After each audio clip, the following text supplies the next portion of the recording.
55, 55 और 95 हर उम्र के लिए यकसा मुफीद। मफाद आम्मा का आलम बरदार। जरूर सब्सक्राइब करें, लाइक करें, शेयर करें और बेल आइकन प्रेस करना न भूलें। Rabbani the scholar YouTube channel.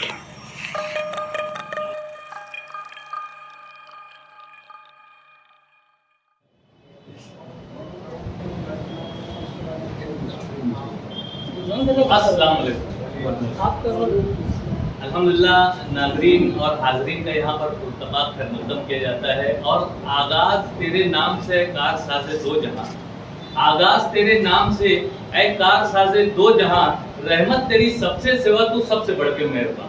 हमारी अपनी ऐसन रिवायत के मुताबिक हम कलामुल्लाह से बिस्मिल्लाह भी अल्लाह का कलाम है, हम बिस्मिल्लाह से आज की इस तकरीब का आगाज़ कर रहे हैं। और सबसे पहले तो मैं silver India theatre academy Malegaon शहर का एक ऐसा ड्रामा ग्रुप जो हमीद शेख साहब जिसके बानी रहे हैं, लेकिन उनके शाना बशाना चलने वाला एक नौजवान फनकार जिसे हम खालिद कुरैशी के नाम से जानते हैं।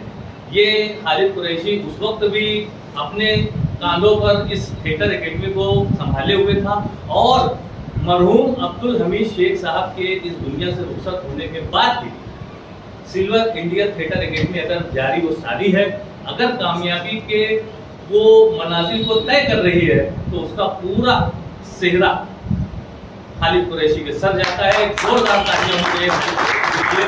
और इसी सिल्वर इंडिया थिएटर एकेडमी के रूह रवां खालिद कुरैशी और उनके तमाम मुआविनीन की जानिब से आप तमाम हाज़रीन का मुर्तबा खैर मुर्तबा इस्तेक़बाल किया जाता है। गो के हमारे पास कोई ऐसा बहुत ताम झाम नहीं है, लेकिन जो चीज़ हम देना चाह रहे हैं आपको और जो चीज़ आपको खींच कर लाई है, तो उसके लिए मैं भी अपनी जानिब से आप तमाम हाज़रीन का शुक्रिया अदा करता हूँ। और आज के इस प्रोग्राम का आगाज़ करना चाहूँगा बिस्मिल्लाह से। अल्हम्दुलिल्लाह हमारा इस प्रोग्राम का आगाज़ हो चुका है, लेकिन चूंकि हमारी ये भी एक रिवायत रही है कि हम अपने किसी भी प्रोग्राम को चलाने के लिए, उसे आगाज देने के लिए और उसे अंजाम तक ले जाने के लिए किसी एक मीरे कारवां का इंतखाब करते हैं। अल्हम्दुलिल्लाह सुम्मा अल्हम्दुलिल्लाह मालेगांव शहर वो ज़रखेज़ मिट्टी है और यहाँ के हर शख्स में, यानी बोलते हैं ना कि ये शख्स नहीं ये अंजुमन है, तो ऐसी एक अंजुमन शख्सियत जो है वो हमारे दरमियान तशरीफ रखती है। मेरी मुराद है मोहतरम जावेद अहमद अंसारी से।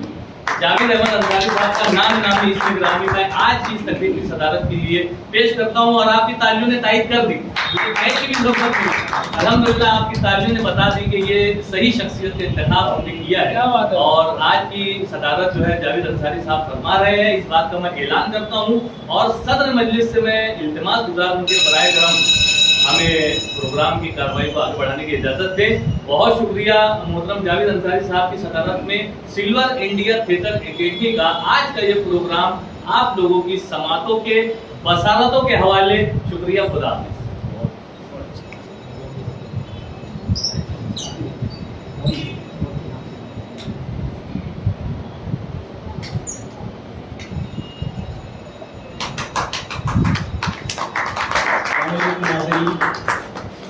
मैं सबसे पहले आप सभी हजरात का यहाँ पर सिल्वर इंडिया थिएटर एकेडमी की तरफ से इत्तफ़ाक़ खैर मक़दम करता हूँ, इस्तक़बाल करता हूँ। अभी आपको रिज़वान रब्बानी सर ने सिल्वर इंडिया थिएटर एकेडमी की तारीख़ और कामकाज के मुतालिक जो कुछ भी बातें वो शुरुआत की हैं तमाम का सच है। आज के इस दिन मैं अपने उस्ताद मोहतरम आली जनाब हमीद शेख साहब को ख़िराज तहसीन पेश करता हूँ कि अगर हम ड्रामे की इस फील्ड में खड़े हुए हैं और इस फील्ड में अगर काम कर रहे हैं, तो ये उन्हीं मोहतरम की मेहरबानी मिन्नत है। रब्बुल आलमीन उन्हें जज़ाए खैर अता फरमाए, उन्हें जन्नत में आला मकाम अता फरमाए। हाज़रीन, हम सभी जानते हैं 1912 इस दुनिया में तशरीफ लाने वाले एक कलमकार जिन्हें हम मंटो के नाम से जानते हैं, और 1955 को इस दुनिया से रुखसत। 43 साला मुख्तसर ज़िंदगी में उन्होंने बहुत कुछ तख्लीक किया। एक ऐसा कलम था जो सिर्फ सच्चाई की स्याही रखता था, एक ऐसा बेबाक फनकार जो सिर्फ सच के तरीके से बोलना जानता था। मंटो ने कभी भी सच्चाई की कड़वाहट को झूठ के लिबादे में मिठास में लपेट कर नहीं पेश किया। सच जैसा था बिल्कुल वैसा ही पेश करने लगा। तो हाजरीन, आज हम उसी मंटो की एक तख्लीक को आपके रूबरू ड्रामे की सूरत में पेश करने वाले हैं। इस ड्रामे में जनाब खालिद कुरैशी ने इसको डायरेक्ट किया है और इसे तो यहाँ पर सजाया है हमारे भाई आकिफ ने, जो कि टेक्निकल चीज़ें हैं यहाँ पर लाइट्स वगैरह उसको संभाला है। तो आइए बकिया बातें हम बाद में करेंगे। तो आपके रूबरू हम पेश करते हैं मंटो।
कहीं कहीं मोटर कहीं मिलता है, यहाँ सब कुछ एक मिलता नहीं।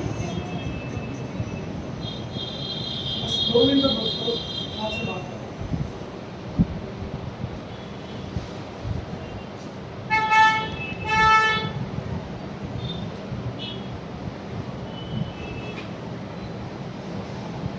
The Bluetooth device is ready to pair.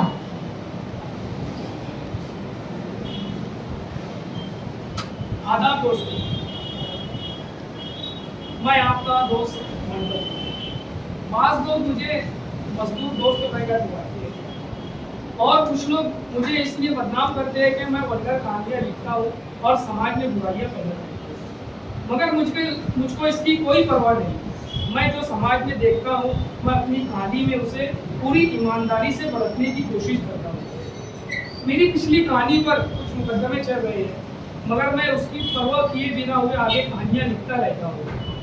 अगर आप लोगों को मेरी कहानियाँ बर्दाश्त नहीं कर सकते हैं तो मेरा मानना है कि ये ज़माना ही नाकाबिले बर्दाश्त है। जिस तरह नीम के पत्ते कड़वे होते हैं मगर खून साफ करने के काम तो आते हैं, तो दोस्तों आज मैंने अभी इसी वक्त ताज़ा कहानी लिखी है, आप लोगों के सामने कुछ ही देर में पेश करूँगा। उम्मीद करता हूँ कि ये कहानी आपको पसंद आएगी।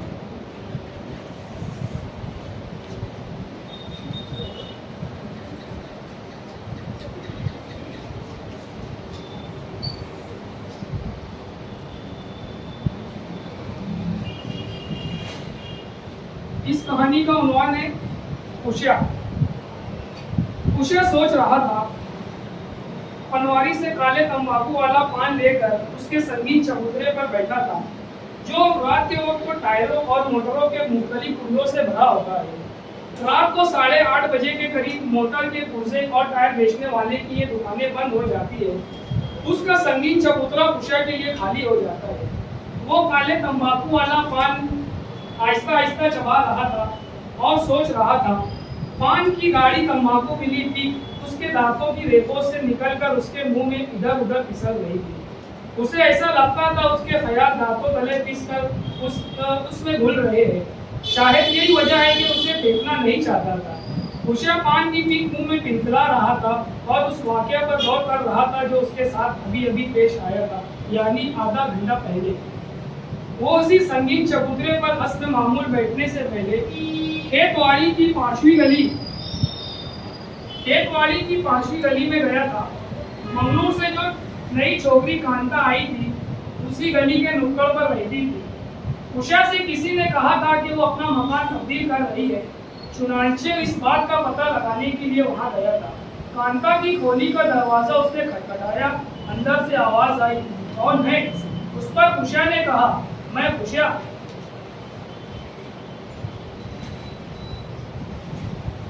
आवाज दूसरे कमरे से आई थी। थोड़ी देर के बाद दरवाजा खुला, उषा अंदर दाखिल हुआ। जब कांता ने दरवाजा अंदर से बंद किया तो उषा ने मुड़कर देखा। उसकी हैरत की कोई इंतहा ना रही। जब उसने कांता को बिल्कुल नंगा देखा, बिल्कुल नंगा ही समझो, वो अपने अंग को सिर्फ वो एक कवंजे से छुपाए हुए भी नहीं कहा जा सकता, क्योंकि छुपाने की कितनी चीजें होती है। वो तो सब की सब उषा की हैरत ज़दा आंखों के सामने थी। कहो उषा, कैसे आए हो? मैं बस अब नहाने वाली ही थी। बैठो बैठो। बाहर वाले से अपने लिए चाय के लिए तो कई आए होते, जानते हो वो मुआ रामा यहाँ से भाग गया है। उषा जिसकी आंखों ने कभी औरतों को यूं अचानक तौर पर नंगा नहीं देखा था, बहुत घबरा गया। उसकी समझ में ना आता था कि उसकी नजरें जो एकदम उड़ियानी सी दो-चार हो गई थी, अपने आप को कहीं छुपाना चाहती थी। उसने जल्दी जल्दी में सिर्फ को इतना कहा, जाओ जाओ तुम नहाओ। फिर एकदम उसकी जबान खुल गई। पर जब तुम दरवाजा खोलने की क्या जरूरत थी? अंदर से कह दिया होता मैं फिर आ जाता। लेकिन जाओ तुम नहा लो। कांता मुस्कुराई जब तुमने कहा उषा, तो मैंने सोचा क्या हर्ज है, अपना उषा ही तो है, आने दो। कांता की ये मुस्कुराहट अभी तक उषा के दिल और दिमाग में तैर रही थी। उस वक्त तो कांता का नंगा जिस्म मोम की पुतली की मांदी उसके सामने खड़ा था और पिघल कर उसके अंदर जा रहा था। उसका जिस्म खूबसूरत था।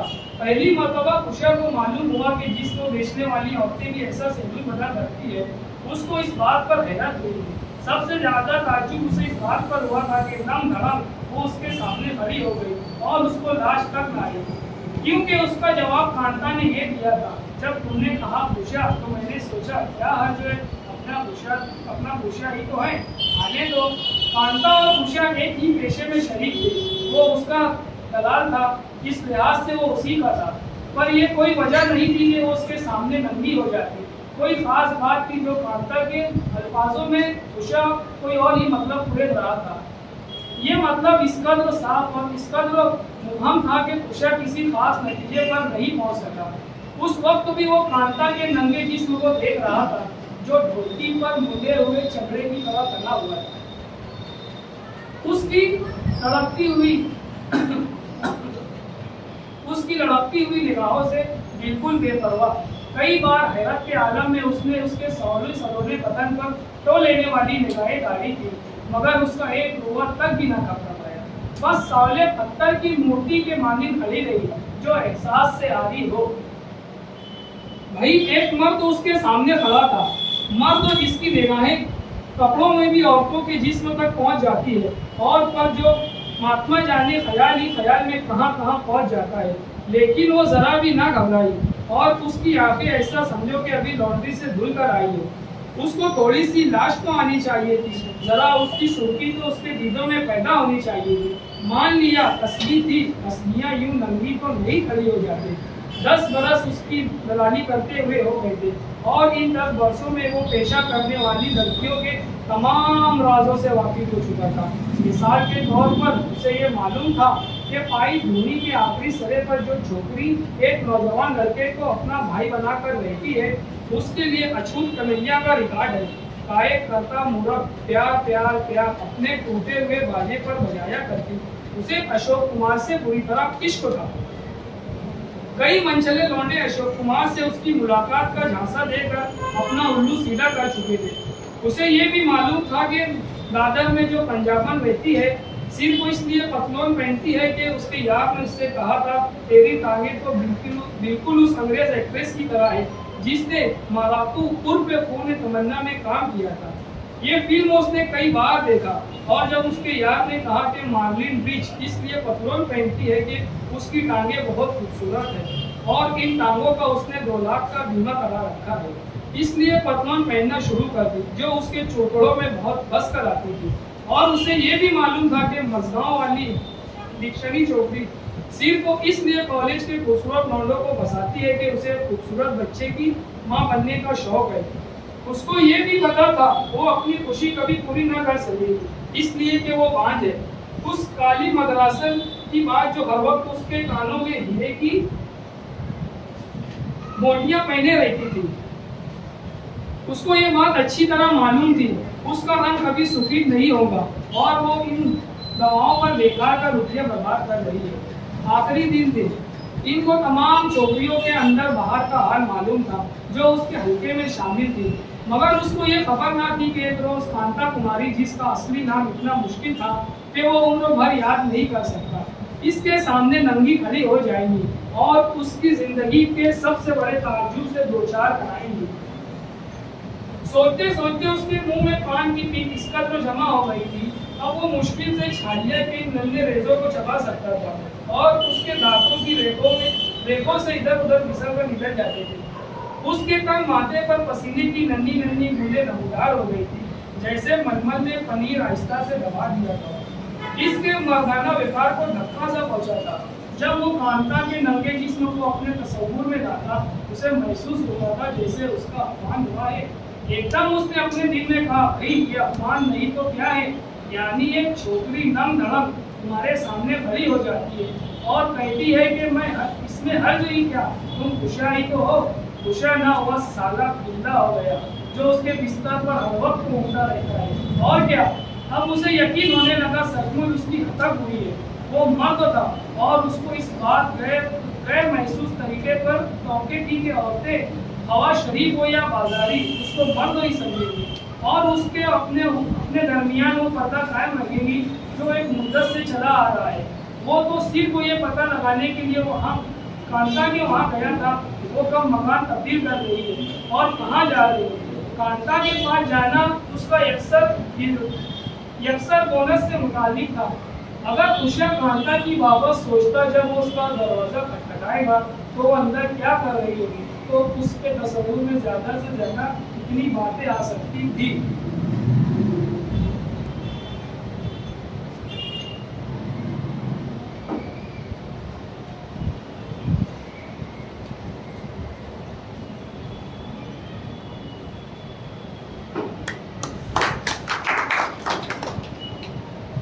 सर पर पट्टी बांधे लेटी होगी, ढीले के बालों से पिस्सू निकाल रही होगी, उस पाउडर से अपनी बकरों के बाल उड़ा रही होंगे जो इतनी बास मारता था। उषा की नाक बर्दाश्त नहीं कर सकती थी। पलंग पर लेटी अकेली ताश फैलाए खेलने में मशगूल होगी। बस इतनी चीजें थी जो उसके जहन में आती। घर में वो किसी को रखती नहीं थी, इसलिए इस बात का ख्याल ही नहीं आ सकता। पर उषा ने ये सोचा, वो तो काम से वहां गया था, अचानक कांता यानी कपड़े पहनने वाली कांता, मतलब ये कि वो कांता जिसको हमेशा कपड़ों में देखा करता था उसके सामने बिल्कुल नंगी खड़ी हो गई।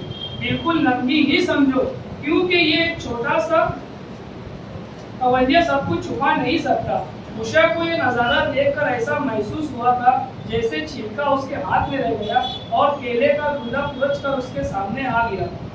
उन्हें नहीं, उसे कुछ और ही महसूस हुआ था, जैसे जैसे वो खुद नंगा हो गया था। अगर बात यहाँ ही खत्म हो जाती तो कुछ भी ना होता। उसे अपनी हैरत को किसी न किसी वजह से दूर कर देता, मगर मुसीबत ये आन पड़ी थी कि इस लौंडिया ने मुस्कुरा कर कहा था, जब तुमने कहा खुशिया है तो मैंने सोचा अपना खुशिया ही तो है, आने दो। ये बात उसे खाई जा रही थी। साली मुस्कुरा रही थी, वो बार बार बड़बड़ा रहा था। जिस तरह कांता नंगी थी, इस तरह उसकी मुस्कुराहट उषा को नंगी नजर आ रही थी। ये मुस्कुराहट उससे कांता के जिस्म से इस हद तक नजर आया था कि गोया उसका मुंडा गिरा हुआ। उसे बार बार बचपन के वो दिन याद आ रहे थे जब पड़ोस की एक औरत उससे कहा करती थी, उषा बेटा जा दौड़ के जा, ये बाल्टी पानी से भर ला। जब वो बाल्टी भर के लाया करता था तो वो रोटी से बनाए हुए पर्दे के पीछे से कहा करती थी, अंदर आकर यहाँ मेरे पास रख दे, मैंने मुंह पर साबुन बना हुआ है, मुझे कुछ सुझाई नहीं देता। वो धोती का पर्दा हटाकर बाल्टी उसके पास रख दिया करता था। उस वक्त वो साबुन की झाग में लगती हुई नंगी औरत उसे नजर आया करती थी, मगर उसके दिल में किसी किस्म का हिजान पैदा नहीं होता था। भाई मैं उस वक्त तो बच्चा था, बिल्कुल भोला भाला। बच्चे और मर्द में बहुत फर्क होता है। बच्चों से कौन पर्दा करता है, मगर अब तो ये है मैं पूरा मर्द हूँ। मेरी उम्र इस वक्त 28 बरस के करीब है और 28 बरस के जवान आदमी के सामने कोई बूढ़ी औरत की नंगी नहीं खड़ी होती। कांता उसे क्या समझा था? क्या उसमें वो तमाम बातें नहीं थी जो एक नौजवान मर्द में होती है? इसमें कोई शक नहीं, वो कांता को यक बयक नंग धड़म देखकर बहुत घबरा गया था। लेकिन चोर निगाहों से क्या उसने कांता की इन चीजों का जायजा नहीं लिया था जो रोजाना इस्तेमाल के बावजूद असल हालत पर कायम थी।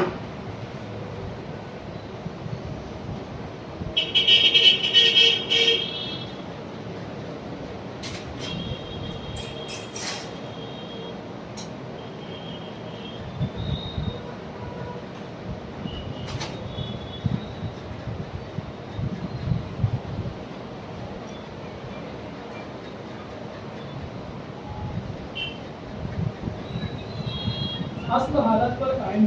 और क्या ताज्जुब है कि मर्द होते हुए उसके दिमाग में ख्याल नहीं आया था कि 10 रुपये में कांता बिल्कुल महंगी नहीं थी और दशहरे के रोज बेक होगा वो मुंशी जो 2 रुपये की रियायत न मिलने पर वापस चला गया। बिल्कुल गधा था और इन सब के ऊपर क्या एक लम्हे के लिए उसके तमाम पुत्रों में एक अजीब किस्म का खिंचाव पैदा नहीं हो गया और उसने एक ऐसी अंगड़ाई नहीं लेना चाहिए जिससे उसकी हड्डियां तक चटकने लगी। फिर क्या वजह थी कि मंगलूर की उस सावली छोकरी जो उसको मर्द ना समझे और सिर को खुशा समझकर उसको अपना सब कुछ देखने दिया, उसने गुस्से में आकर पान की गाड़ी की ठूक दी जिससे फुटपाथ पर कई बेर बूटे बना दिए। फिर ठूक कर वो तो उठा और ट्रम में बैठकर अपने घर चला गया। घर में उसने नहा धोकर धोती पहनी। जिस बिल्डिंग में वो रहता था उसकी एक दुकान में सैलून था। उसके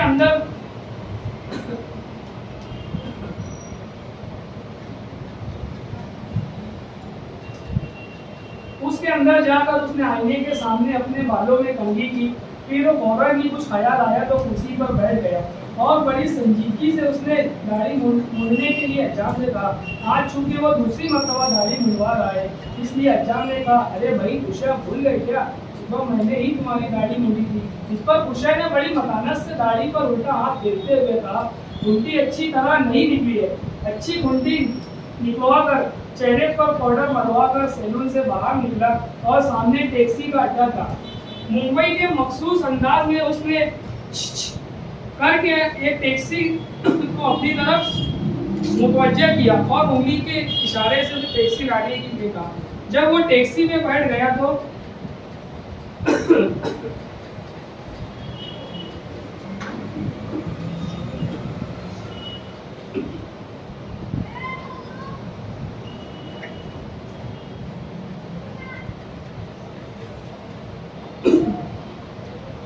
टैक्सी लाने के लिए कहा। जब वो टैक्सी में बैठ गया तो मुड़कर पीछे देखा, कहा, कहाँ जाना है साहब? इन 4 लफ्जों ने और खासतौर पर साहब ने उषा को बहुत मशहूर किया, मगर उसने बड़े दोस्ताना लहजे में जवाब दिया, बताएंगे, पहले तुम खसरा हाउस की तरफ चलो, लेमन गेटिंग रोड मिल से होते हुए, समझे?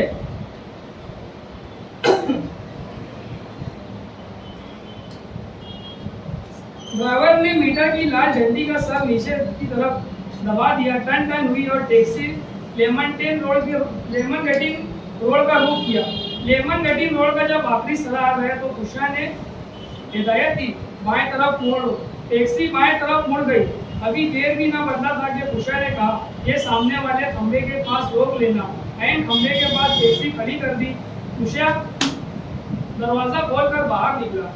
एक पान वाले की दुकान की तरफ बढ़ा। यहाँ से उसने एक पान लिया और उस आदमी से जो के दुकान के पास खड़ा था चंद बातें की और उसे अपने साथ टैक्सी पर बिठाकर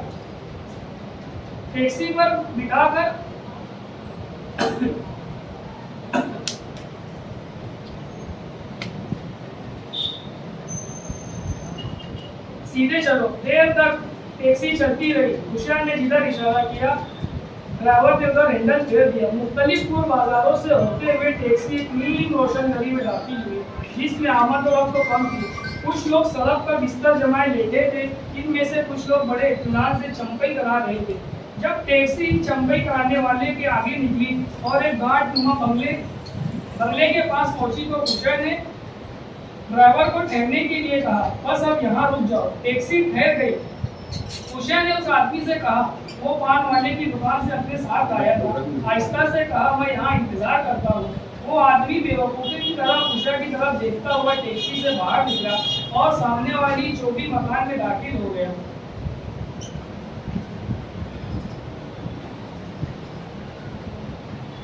चोटी मकान में दाखिल हो गया। उषा जमकर टैक्सी के डब्बे पर बैठ गया। एक टांग दूसरी टांग पर रखकर उसने जेब से बिल्ली निकाली और सुलगाई। एक तो कश लेकर बाहर फेंक दिया। बहुत मुस्तरिब था, इसलिए उसे ऐसा लगा कि टैक्सी का इंजन बंद नहीं हुआ है। उसके सीने में जो खड़खड़ाहट हो रही थी, इसलिए वो समझा कि ड्राइवर ने भी बढ़ाने के कर्ज से पेट्रोल छोड़ रखा है। चुनांचे उसने तेजी से कहा, क्यों बेकार का इंजन चालू रखकर तुम कितने पैसे और बढ़ा लोगे? ड्राइवर ने मुड़कर उषा की तरफ देखा और कहा, सेठ इंजन तो बंद है। जब उषा को अपनी गलती का एहसास हुआ तो उसका इज़्तिराब और भी बढ़ गया और उसने कुछ कहने की बजाय अपने होठ चबाने शुरू कर दी। फिर यकायकी सर पर वो कश्तीनुमा टोपी पहनकर जो तक उसके बगल में रखी हुई थी, उसने ड्राइवर का शाटा हिलाया और कहा, देखो अभी एक छोकरी आएंगी, जो ही अंदर दाखिल हो तुम मोटर चला देना। समझे, घबराने की कोई बात नहीं है, ये मामला ऐसा वैसा नहीं है। इतने में सामने चोबी मकान से दो आदमी बाहर निकले। आगे आगे उषा का दोस्त था, जो उसके पीछे पीछे कांता, जिसने शोक रंग की साड़ी पहन रखी थी। उषा झट से उसकी तरफ को सड़क गया, जिधर अंधेरा था। उषा के दोस्त ने टैक्सी का दरवाजा खोला और कांता को अंदर दाखिल करके दरवाजा बंद कर दिया। कांता की हैरत भरी आवाज सुनाई दी, जो चीख से मिलती जुलती थी। उषा, हाँ मैं, लेकिन तुम्हें रुपये मिल गए ना? उषा की मोटी आवाज बुलंद हुई, देखो ड्राइवर, वो चलो। ड्राइवर ने सेल पर दबाया, इंजन बड़बड़ाना शुरू हुआ। वो बात जो कांता कहीं ना सुनाई दे सके। टैक्सी एक धक्के के साथ आगे बढ़ी और उषा के दोस्त को सड़क के बीच हैरत ज़दा छोड़कर उस नीम गली रोशन में गायब हो गए। उसके बाद किसी ने उषा को मोटरों की दुकान के संगीत चबूतरे पर नहीं देखा।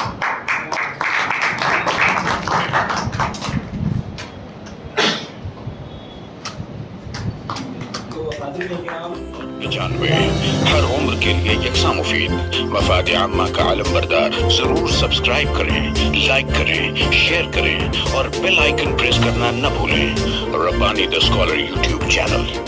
Rabbani the scholar YouTube channel इल्मी, अदबी, दीनी, मिल्ली, समाजी, सकाफती, तहजीबी, फलाही, तिब्बी, फन्नी, माशी, तिजारती, माशरती, इंतजामी, इनकलाबी, तहरीकी, तहकीकी, तकनीकी, तफ्तीशी, तामीरी, तालीमी व मालूमाती यूट्यूब चैनल। जरूर सब्सक्राइब करें, लाइक करें, शेयर करें और बेल आइकन प्रेस करें। Rabbani the scholar YouTube channel.